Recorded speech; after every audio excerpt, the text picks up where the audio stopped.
Hai guys, apa kabar semua? Semoga sehat-sehat aja ya. Sorry ya guys, minggu kemarin saya nggak upload video. Saya juntai guys, sakit. Biasa sih ini mah buat saya. Saya ini tuh orang yang jarang sakit, tapi sekalinya sakit ya gitu, tepar. Karena segala macam penyakit itu kayak keluar aja gitu kan. Udah flu lah, batuk. Enggak ding, batuk mah untungnya alhamdulillahnya enggak. Mah saya kambuh lah, pencernaan jadi nggak baik kan, kalau mahnya kambuh kan. Untung aja tuh vertigo sama si batuknya nggak keluar juga gitu, alhamdulillah. Udah gitu suara saya tiba-tiba hilang pula kan, jadi tambah susah mau buat videonya juga gitu. Tapi alhamdulillahnya sekarang saya udah sembuh. Masih belum begitu fit sih sebenarnya, tapi kalau untuk bikin video mah bisa lah gitu kan. Saya juga mau ucapin terima kasih buat kalian yang udah kasih masukan biar channel ini tetap jalan. Jadi format videonya itu saya akan buat tetap seperti biasa kayak sekarang. Cuman thumbnailnya aja yang akan saya ubah ya. Jadi cuma menuliskan subjudul aja dan tidak menuliskan judul si light novelnya gitu kan. Untuk kalian yang udah subscribe channel ini mah udah pasti tahu lah ya isi videonya apa gitu kan, jadi nggak masalah thumbnailnya kayak gimana juga. Oke, seperti biasa buat kalian yang baru mampir di channel ini, saya sarankan untuk menonton video sebelum-sebelumnya agar tidak bingung dengan alur ceritanya. Bisa dicek di playlist ya guys. Saya juga mau ingetin kalau pembahasan ini mengandung spoiler. Jadi kalau kalian gak suka spoiler, silahkan berhenti menonton. Pembahasan kali ini akan kita mulai dari chapter 251 sampai 255. Yuk kita mulai aja. Cus. Sebelumnya saya mau minta maaf ya guys kalau misalnya suara saya itu kedengaran lemes dan gak ada tenaganya gitu kan. Mudah-mudahan sih gak gitu ya. Jadi ya harap maklum ya guys. Oke, sekarang kita akan mulai. Jadi di video sebelumnya Yowon berhasil menggagalkan rencana Yiburwi dari sekte Buju Sword. Yiburwi memanfaatkan kegilaan The Lord Chun Yujong untuk membunuh Yowon dan 3 elder yang tersisa dari 6 sekte. Yowon pun berhasil menangkap anak buah Burwi yang menyusup ke istana The Lord, termasuk si Pahin, ketua pasukan penjaga istana. Dan Yowon menyadari bahwa sekte Buju Sword bukanlah sekte biasa. Ada rahasia yang mereka pegang sampai-sampai mau menunggu selama puluhan tahun demi terlaksananya rencana mereka gitu kan, walaupun ujung-ujungnya sih gagal gitu kan. Dan sepertinya ada hubungannya dengan sekte Blade God Six Martial.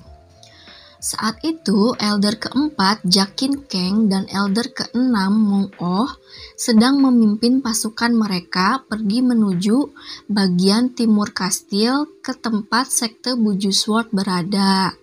Mereka sedang terburu-buru karena salah satu dari pengkhianat meniupkan peluit memberikan tanda mencurigakan. Saat itu tidak ditemukan banyak pengkhianat di antara para pasukan penjaga istana. Karena kan memang pemilihan penjaga istana itu kan sebenarnya sangat ketat kan. Seluruh gerbang kastil telah ditutup rapat untuk mencegah siapapun keluar masuk dan seluruh kastil kultus iblis dalam keadaan siaga darurat. Itu sebabnya mereka mengira nggak akan semudah itu mereka akan kabur. Namun dari kejauhan mereka melihat ada asap hitam membumbung tinggi ke langit, tepat di wilayah sekte Buju Sword berada. Jakin Kang dan Mong Oh harus bersusah payah memadamkan api di kediaman sekte Buju Sword. Namun semuanya sudah terlambat. Kediaman tersebut telah dipenuhi oleh minyak sehingga sangat mudah terbakar. Jadi tuh kayak udah diguyur gitu kan pakai minyak. Tidak ada dokumen apapun yang selamat. Bahkan para anggota Buju Sword yang tidak mati terbakar ditemukan telah bunuh diri. Begitu juga dengan anggota sekte pedang. Orang-orang yang memiliki hubungan dengan Buju Sword semuanya mati, dan yang tersisa hanyalah Yi Burwi yang saat ini sedang dalam pengobatan.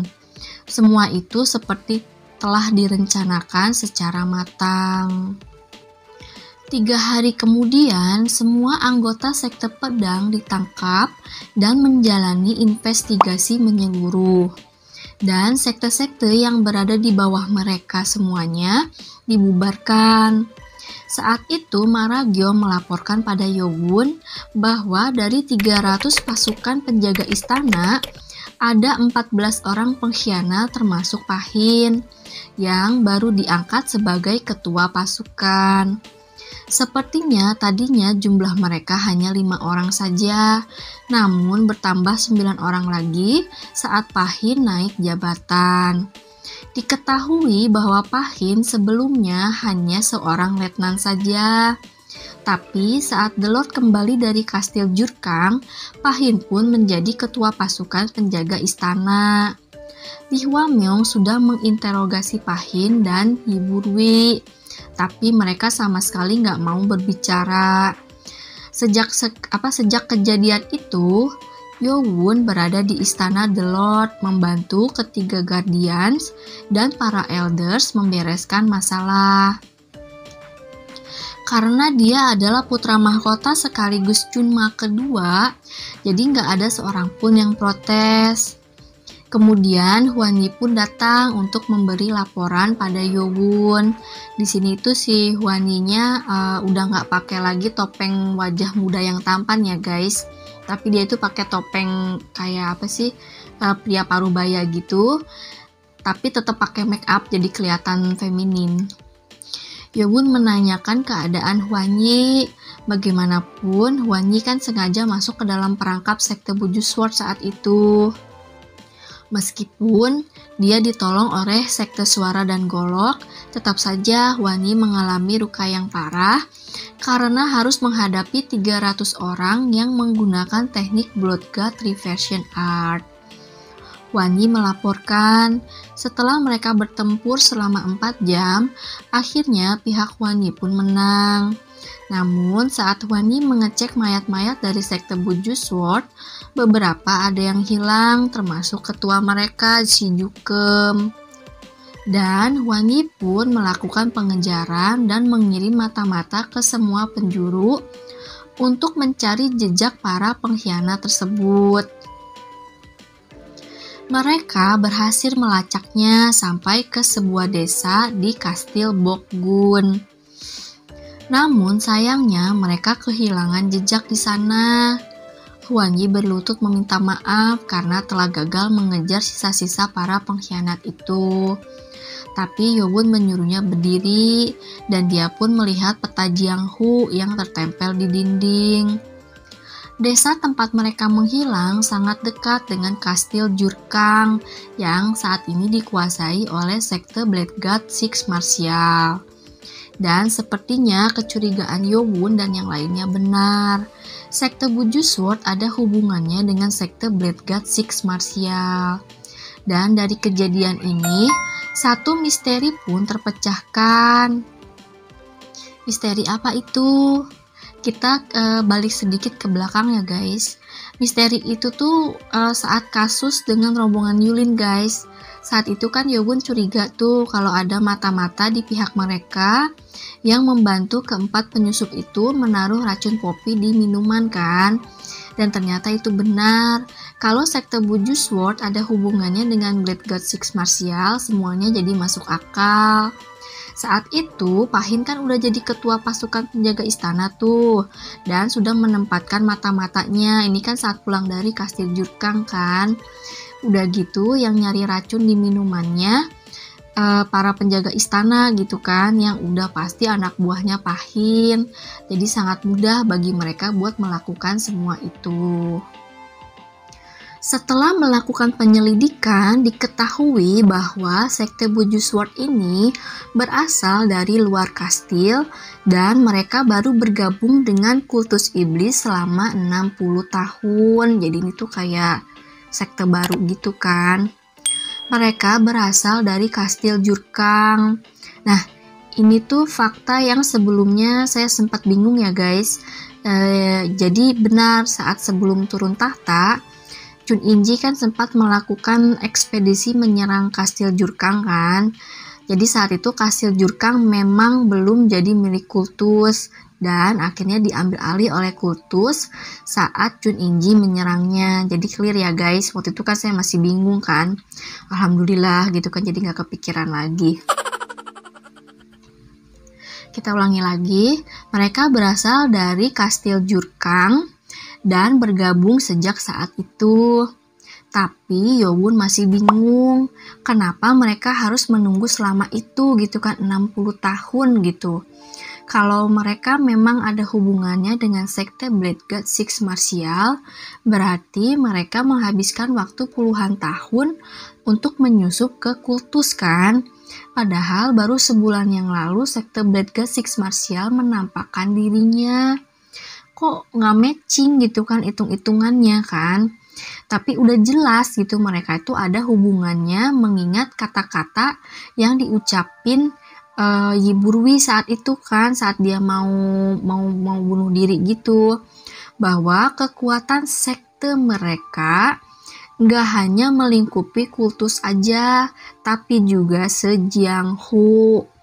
Saat mengatakan sekte, Yi Burwi sepertinya nggak nyebutin sekte itu sebagai sekte Buju Sword, tapi itu sekte yang lain gitu kan. Yowon sudah menyiksa Yi Burwi dengan berbagai cara, tapi Yi Burwi tetap nggak membuka mulutnya. Saat sedang memikirkan gimana cara agar si Yi Burwi mau ngomong, tiba-tiba Yowon teringat satu cara. Dia pun berdiri dari duduknya dan pergi ke tempat tabib iblis Baek Jong-woo berada. Sebelum pergi ke tempat tabib iblis, Maragyeom mengingatkan Yowon kalau rapat besar sebentar lagi akan dimulai. Karena para ketua sekte telah berkumpul di aula besar. Namun Yowon berkata kalau dia nggak akan lama. Maragyeom dan Hwani pun menemani Yowon pergi menuju klinik tabib iblis. Klinik tersebut dijaga oleh pasukan para Guardians. Karena ada orang penting yang berada di sana, yaitu The Lord yang masih tidak sadarkan diri. Saat Yowon sampai di sana, semua pasukan Guardians yang berjaga berlutut memberi hormat pada Lord Chunma. Di sini Yowon mulai disebut Chunma ya guys. Pasukan Guardian sangat mengagumi Yowon karena berkat Yowon mereka nggak jadi dibubarkan. Jadi mereka benar-benar menghormati Yowon. Mendengar Yowon datang, tabib iblis dan para tabib lainnya keluar memberi hormat. Mereka tampak kelelahan karena sudah 3 hari mereka berusaha mengobati The Lord. Yowon bertanya keadaan ayahnya. Namun, tabib Baek Jong-woo menunduk dan meminta maaf karena dia tidak mampu berbuat banyak pada keadaan The Lord. Tabib iblis memiliki kemampuan yang setara dengan tabib istana kekaisaran. Jadi jika dia tidak bisa melakukan apapun pada keadaan The Lord, itu artinya keadaan The Lord memang tidak normal. The Lord sempat terbangun, namun dia hanya mengerang menyebut nama ibunya Yowon, Wayun. Bilang begini kan, Wayun katanya kau akan menungguku, kayak gitulah. Chun Yu-jong bahkan gak mengenali Yowon dan Maragyeom yang berada di sampingnya. Kemudian Yu-jong pun tertidur kembali. Yowon sempat melakukan MRI pada Yu-jong tapi gak menemukan apapun yang aneh. Semua sudah kembali normal. Nano bilang perlu analisis menyeluruh karena tidak ada record data tentang keadaan Yu-jong pada Nano. Dan satu-satunya cara adalah dengan memasukkan Nano ke tubuh Yu-jong. Tapi itu impossible gitu kan untuk dilakukan, tuh nggak bisa guys, kayak mentransfer si Nano ke tubuh orang lain itu nggak bisa. Cuman udah terdaftar di Yowon gitu, jadi dia nggak bisa ketransfer ke orang lain lagi kecuali Yowon mati. Tapi itu pun ketika Yowon mati, Nanonya fungsinya pun bakal mati gitu. Yowun mengerti kalau para tabib sudah berusaha keras, dilihat dari keadaan mereka yang kelelahan. Tiba-tiba Yowun teringat dengan plakat orange, Goldie Doctor atau Tabib Dewa. Kita sebut aja Tabib Dewa ya guys. Plakat itu bisa membawanya ke tempat Tabib Dewa berada. Tapi karena baru 3 hari, Yowun memutuskan untuk menunggu sebentar lagi. Baru dia akan mengirim orang untuk mencari dan membawa Tabib Dewa. Saat itu Maragyeom mengingatkan kalau rapat besar akan segera dimulai. Yowun pun langsung teringat tujuannya ke situ dan berbicara pada tabib iblis mengenai racun di minuman saat kasus rombongan Yulin. Tabib iblis pun ingat tentang racun dari bunga popi. Yowun meminta tabib iblis untuk membuatkan racun yang sama. Sementara itu, di aula besar telah berkumpul para ketua sekte dan elders. Para elders telah kembali dari misi mereka. Jadi mereka semua hadir, mulai dari elder ketiga Bucuryong, keempat Jakin Keng, kelima Hang Soyu, keenam Mong Oh, kedelapan Moon Yun, kesembilan Samayi, ke-10 Yin Moha, dan elder ke-11 Wan Yi. Semuanya duduk di kursi masing-masing. Tidak lama kemudian, seseorang berteriak keras memberitahukan bahwa Lord Chunma telah datang. Chun Yowun memasuki aula besar dengan mengenakan jubah hitam dengan bordiran emas. Semua orang di aula berlutut memberi hormat. Elder ketiga berteriak lantang kalau mereka memberi hormat pada Lord Chunma dan diikuti oleh orang-orang yang ada di aula. Yowun memang masih sangat muda, tapi kewibawaan dan otoritasnya telah diakui oleh anggota kultus semuanya gitu kan. Nama Chunma yang disandangnya memiliki kekuatan besar gitu kan, dan artinya itu sangat penting gitu kan. 3 Guardians berdiri di belakang Yowun yang berjalan menuju singgasana. Yowun mengerutkan dahinya dan terkejut melihat ada satu singgasana lagi yang gak kalah mewahnya di samping singgasana The Lord. Itu adalah singgasana sementara untuk Yowun. Udah jelas banget kan siapa yang naruh di situ. Padahal tadi pagi tuh Yowun lihat tuh belum ada apa-apa di situ kecuali singgasana The Lord-nya.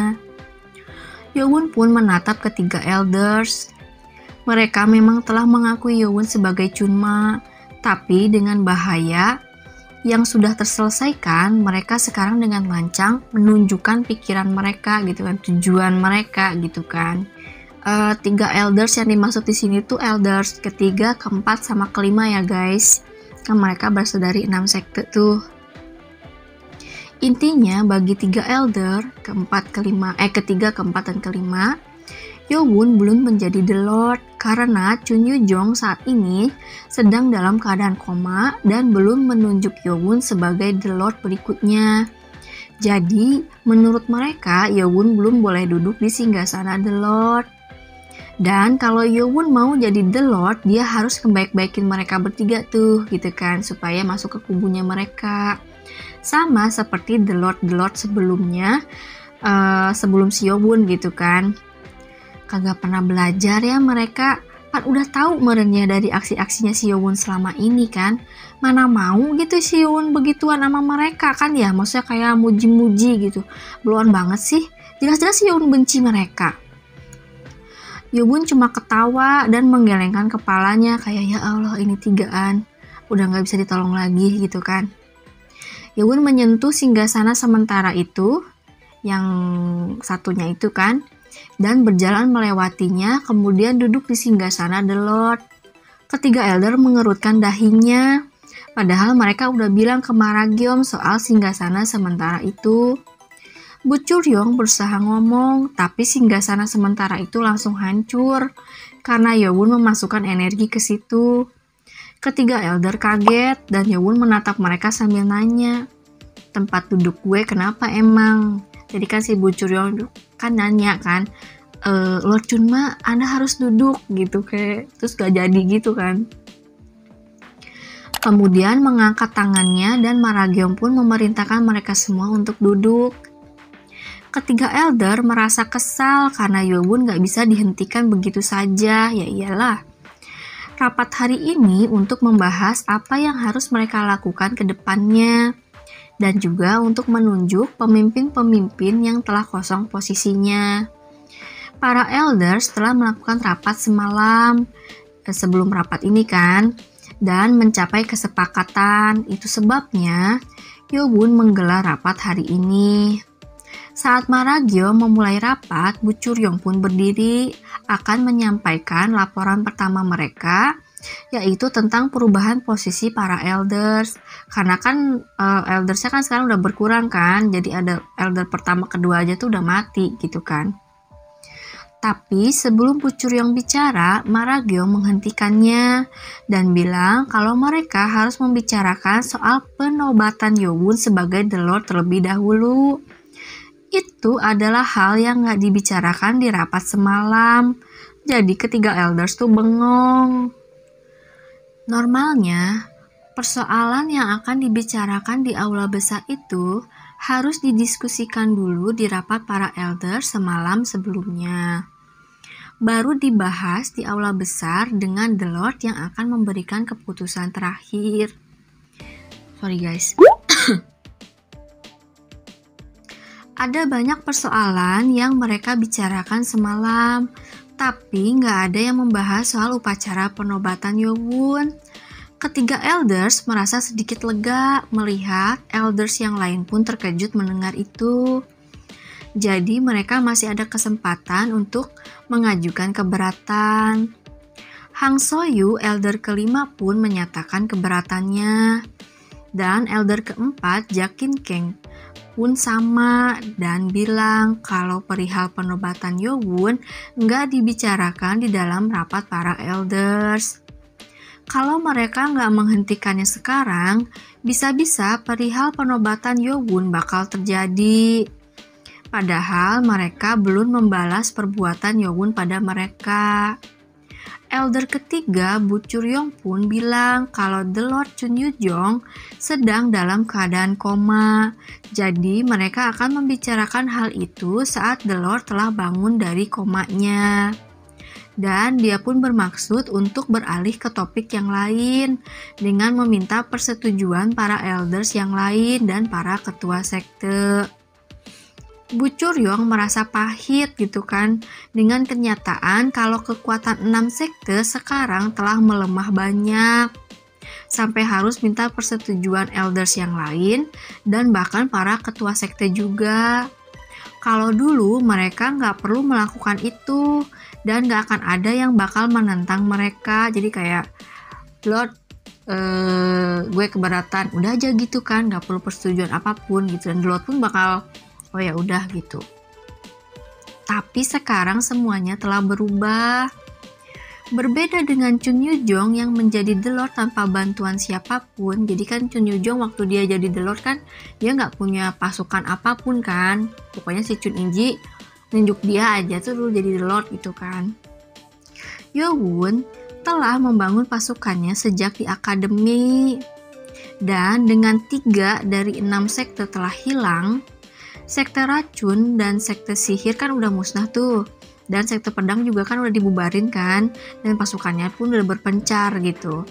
Maka kubu Yowun adalah pasukan terkuat di kultus saat ini. Maragiom menanyakan keberatan mereka dan bertanya pada para elders yang lain apa ada yang keberatan juga. Karena dibutuhkan 1 orang elder lagi agar keberatan tersebut dapat diterima. Ketiga elder melihat pada elder ke-6 Mong-oh, berharap dia juga mendukung mereka. Namun betapa terkejutnya mereka saat Mong-oh hanya menutup matanya gak mau tahu soal keberatan mereka. Suwe lu. Sebetulnya saat Mong-oh tahu bahwa Yowun adalah Chunma, dia langsung merubah haluannya dan mendukung Yowun.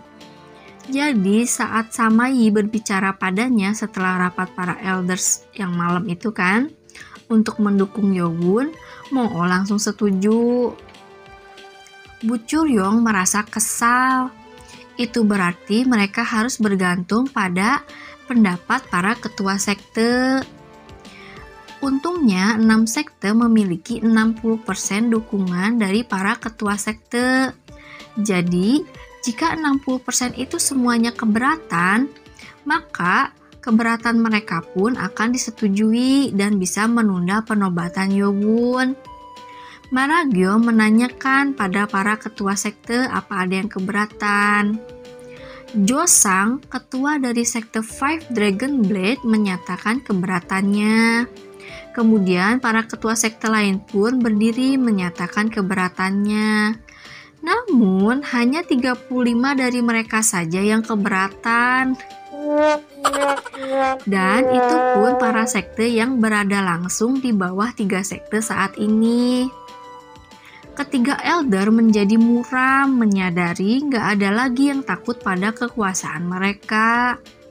Karena sekarang Chunma telah muncul, sekte-sekte lain pun langsung mengikuti pemimpin yang telah ditakdirkan. Apalagi setelah melihat apa yang dilakukan Yowon di aula besar 3 hari yang lalu kan. Mereka langsung berpihak tanpa paksaan pada Yowon. Ketiga elder pun kehilangan voting mereka. Dengan 80% dukungan pada Yowon, sudah pasti upacara penobatan Yowon akan segera terlaksana. Maragyeong pun menyatakan keberatan ketiga elders tidak sah karena kurangnya dukungan dan akan melanjutkan topik penobatan. Para elders dan ketua sekte yang mendukung berteriak setuju. Elder ke-8 Moon-yoon dan Elder ke-9 Sama Yi menjadi bersemangat karena akhirnya terjadi perubahan pada keseimbangan kekuatan di kultus. Namun tiba-tiba Bu Churyong berdiri dan berlutut di hadapan Yowon dan menyatakan kalau dia memang menerima Yowon sebagai Chunma. Tetapi kultus iblis dibangun berdasarkan tradisi, hukum, dan perintah mutlak. Maksudnya itu yang Sky Demon Order ya guys, perintah mutlak itu. Dan karena The Lord saat ini dalam keadaan koma, karena para pengkhianat disebabkan oleh para pengkhianat, jadi ada baiknya mereka menunggu sampai The Lord bangun dulu dan baru melakukan segala sesuatunya sesuai tradisi. Elder keempat dan kelima pun berlutut dan setuju dengan pernyataan Bu Churyong. Pas begitu aja bawa-bawa tradisi sama The Lord-nya. Lee Hwa-myung menatap mereka dengan merengut. Mereka udah kalah voting dan sekarang bilang kalau mereka harus menunggu sampai The Lord-nya bangun. Jelas banget gitu kan mereka mau mengulur waktu. Bagaimanapun mereka udah membangun kekuatan sejak 500 tahun yang lalu. Melihat keadaan sekarang udah pasti kekuasaan mereka bakal runtuh dan mereka gak mau itu terjadi. Moon-yoon elder ke-8 menjadi murung. Sepertinya mereka gak akan mau menyerah begitu saja. Mereka tahu dengan bersikap seperti itu Yowon gak akan bisa ngapa-ngapain juga. Gimana pun kalau terjadi perselisihan dari dalam kultus, itu bisa merugikan mereka. Mengingat ada musuh di luar sana yang mengincar mereka dan sangat berbahaya. Moon-yoon menoleh pada Yowon yang menatap ketiga elder dengan dingin dan mikir, Lord Chunma gak suka gitu kan dengan situasi ini gitu kan maksud si Yowon.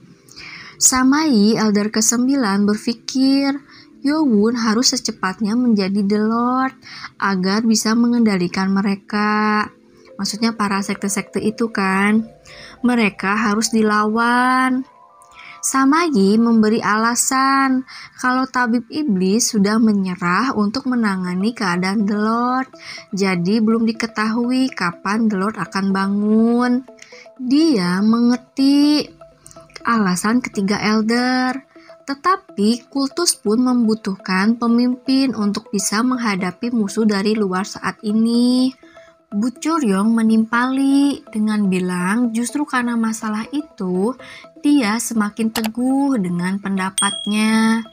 Karena tabib iblis nggak bisa menyembuhkan The Lord, jadi mereka harus memanggil tabib dewa untuk bisa menyembuhkan The Lord dan menjalankan semuanya sesuai tradisi.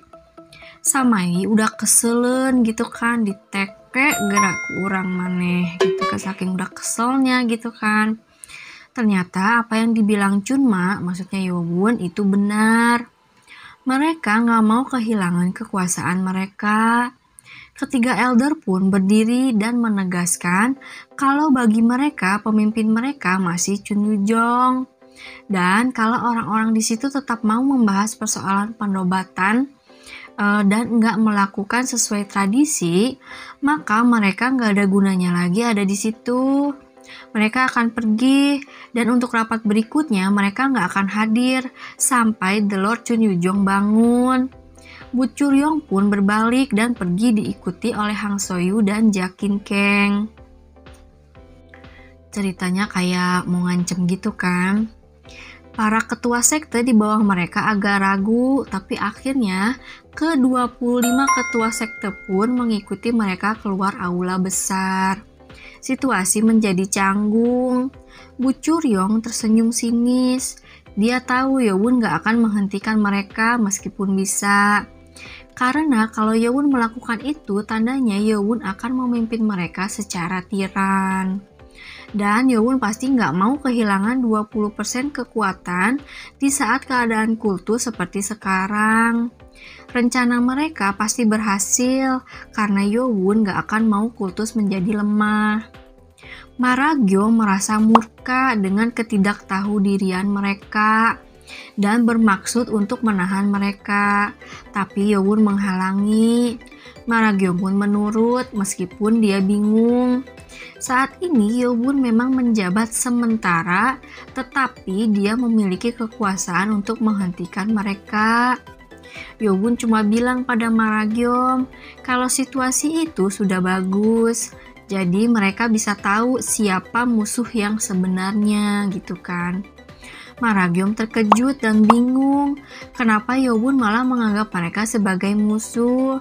Permasalahan internal saat ini tidak boleh terjadi karena itu bisa melemahkan kultus. Maragyo bingung dengan apa yang dipikirkan Yowon dan menjadi khawatir. Scene pun berubah. Di malam hari, di hari yang sama, di gazebo yang terletak di belakang aula istana, telah terhidang macam-macam makanan mewah dan minuman. Ada 3 orang yang sudah menunggu di sana. Mereka adalah Bu Churyong, Hang So-yu, dan Jakin Kang.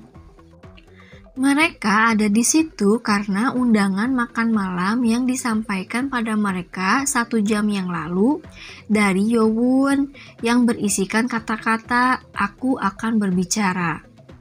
Awalnya mereka curiga takutnya ini jebakan, tapi Bu Churyong meyakinkan Yowon gak mungkin melakukan hal itu saat ini. Dan Bu Churyong pun meminta pengantar pesan menyampaikan syarat mereka. Jadi kalau mereka mau hadir tuh harus ada syaratnya gitu kan. Mereka mau makan malam itu berada di luar ruangan dan tidak boleh ada penjaga di sana. Dan Yowon pun menyanggupi syarat itu. Terbukti di gazebo itu nggak ada satupun penjaga gitu kan. Dan para pelayan pun hanya orang biasa ya, jadi bukan pendekar. Tinggal satu saja yang harus mereka waspadai, yaitu makanan dan minuman. Bisa saja Yowon meracuni mereka, tetapi Bu Churyong yakin Yowon gak akan melakukan itu karena masih membutuhkan mereka. Saat itulah Yowon datang ditemani oleh Maragyo. Ketiga elder tidak keberatan. Mereka berdiri dan memberi hormat pada Yowon. Wajah mereka tampak cerah karena mereka pikir mereka akan mendapatkan apa yang mereka mau sekarang. Setelah sedikit basa-basi, Yowon pun duduk dan Bu Churyong pun memulai pembicaraan dengan mengatakan kalau mereka merasa terhormat karena telah diundang ke makan malam yang mewah ini. Kata-kata itu diucapkan dengan nada meremehkan Yowun. Karena mereka kan ngira Yowun ngelakuin itu ya karena Yowun butuh mereka gitu kan. Belum tahu aja mereka. Maragyom sampai nggak bisa berkata-kata atas sikap Bu Churyong yang nggak tahu diri dan menatap mereka dengan dingin. Jakin Keng pun meneruskan kalau sebaiknya mereka mulai makan aja gitu kan sebelum makanannya menjadi dingin. Yowun pun mengangguk. Bu Churyong dengan sigap menuangkan minuman pada gelas Yowun dan berkata, "Untuk Lord Chunma." Dia sengaja menuangkan minuman pada Yowun duluan agar Yowun meminum terlebih dahulu untuk melihat apa Yowun menggunakan trik untuk menjebak mereka. Yowun pun tanpa ragu langsung meminum minuman itu. Setelah melihat Yowun meminum minuman itu dan tidak terjadi apa-apa, mereka pun tanpa ragu mulai minum juga. Sekarang mereka akan menikmati acara makan malam mereka dan setelah itu mereka akan membicarakan hal-hal yang mereka mau. Di sini kan mereka mikirnya Yowun ngelakuin ini karena Yowun mau mereka meminta mereka untuk bergabung ke kubunya kan. Jadi rencana mereka itu mereka udah pasti bakal bergabung, tapi tentu saja mereka bakal menentukan syarat-syarat yang jelas-jelas bakal menguntungkan mereka lah kayak gitu. Terutama mereka harus menentukan siapa yang akan jadi elder pertama. Memenuhi posisi para elder sangat penting untuk bisa mengendalikan kultus seperti yang terjadi selama 500 tahun ini. Saat ini kekuasaan 3 sekte memang telah berkurang. Tetapi kalau sisa-sisa pasukan dari sekte pedang bisa mereka ambil, dan juga sisa-sisa peninggalan sekte pedang termasuk kayak harta bendanya, aset-aset mereka gitu kan, maka kekuatan mereka akan kembali lagi. Justru mereka mengira tinggal 3 sekte aja tuh udah untung gitu buat mereka, jadi kekuatan mereka itu hanya terbagi menjadi 3 gitu kan. Dasar serakah ya.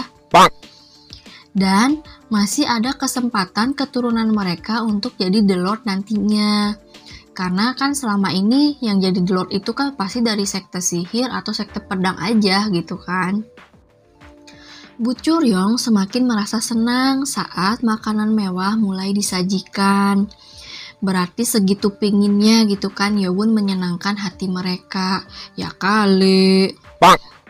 Mereka begitu menikmati hidangan mewah itu. Tidak lama, Koki pun membawa masuk sapi yang baru disembelih, jadi masih kayak fresh gitu kan.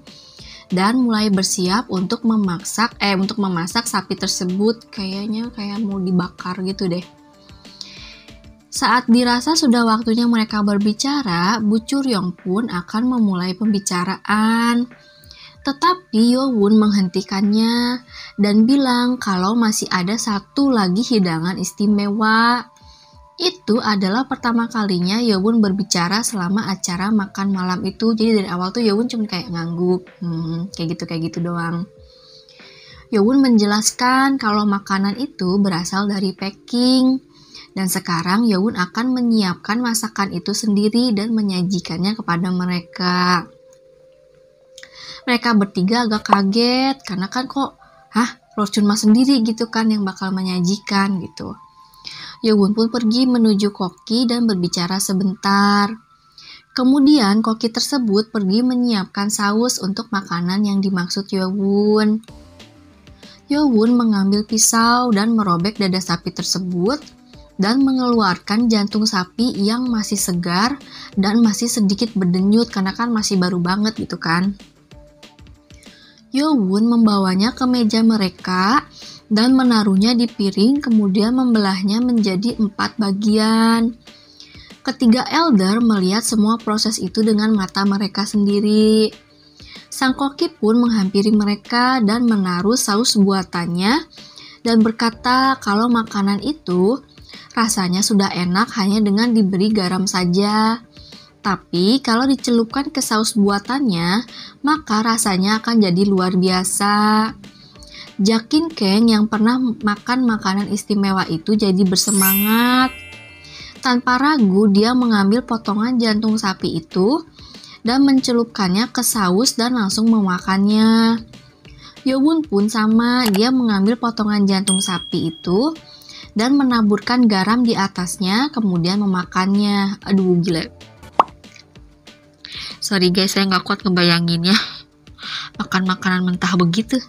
Saya nggak bisa guys, makan makanan mentah. Oke, kita lanjut sedikit lagi. Bu Churyong mengikuti cara Yowun dan ternyata memang rasanya enak. Seriously. Sedangkan Hang Soyu nggak suka makanan mentah, tapi dia nggak bisa menolak permintaan Chunma. Jadi dia hanya mengambil sedikit potongan jantung sapi itu dan memakannya. Yowun pun meminum minuman dan berkata sepertinya sudah waktunya mereka berbicara. Bu Churyong merasa senang, akhirnya mereka akan berbicara juga. Ada beberapa hal yang akan mereka ajukan. Mereka tinggal menyamakan persepsi mereka saja dengan Yowun. Saat Bu Churyong akan berbicara, Yowun memulai duluan dengan mengatakan, "Pertama, aku akan mengatakan persyaratan dariku." Bu Churyong kaget. Begitu juga dua elder yang lain. Mereka nggak nyangka Yowun juga akan mengajukan syarat. Ingat ya guys, di sini tuh mereka merasa di atas angin karena Yowun lah yang butuh dukungan mereka gitu kan. Mereka mikirnya sih begitu. Mereka bertiga sebenarnya bingung dan gak yakin harus gimana mendengar pernyataan Yowun tadi. Mereka nggak berani bicara lewat telepati karena curiga Yowun bisa mendengar suara telepati. Ini kan karena kejadian di sekte si Demon Dragon itu kan, yang di rumahnya Moongyu tuh. Bu Churyong berhasil menenangkan diri dan membiarkan Yowun berbicara. Yowun pun mengajukan syarat pertamanya, yaitu pertama, aku akan menghilangkan sistem 6 sekte yang telah menjadi tradisi di kultus. Celeger.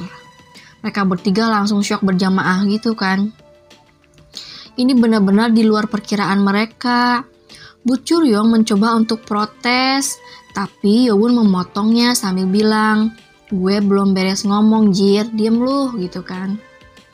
Bu Churyong ngerasa kesal, tapi dia pun membiarkan Yowun meneruskan sambil menatap Yowun dengan garang. Yowun melanjutkan, "Kedua, aku akan mengubah cara pemilihan para elders. Sekarang, kita akan mulai memilih para elders berdasarkan kekuatan sesuai tradisi kita yang lebih mengutamakan kekuatan di atas hal apapun. Dan akan memberi ranking sesuai dengan kekuatan tersebut. Intinya, elders yang paling kuat lah yang akan menjadi yang pertama. Dan yang terlemah ya akan jadi yang ke-12 gitu kan. Tentu aja caranya dengan mengadakan kontes, kayak kontes bertarung gitu deh." Hang Soyu langsung kaget dan mengumpat. Masalahnya, kalau cara itu benar-benar terlaksana, maka dirinya sudah pasti akan turun posisinya menjadi yang terbawah karena dia telah kehilangan satu tangannya. Ya iyalah, dasarnya nini-nini ambisian begini. Yowun masih melanjutkan. Ketiga, semua sekte akan dibubarkan, maksudnya sekte-sekte yang ada di kultus kan. Dan masing-masing keluarga hanya boleh memiliki sejumlah kecil pasukan. Dan sebagian besar para pendekar akan menjadi pasukan di bawah kendali kultus itu sendiri.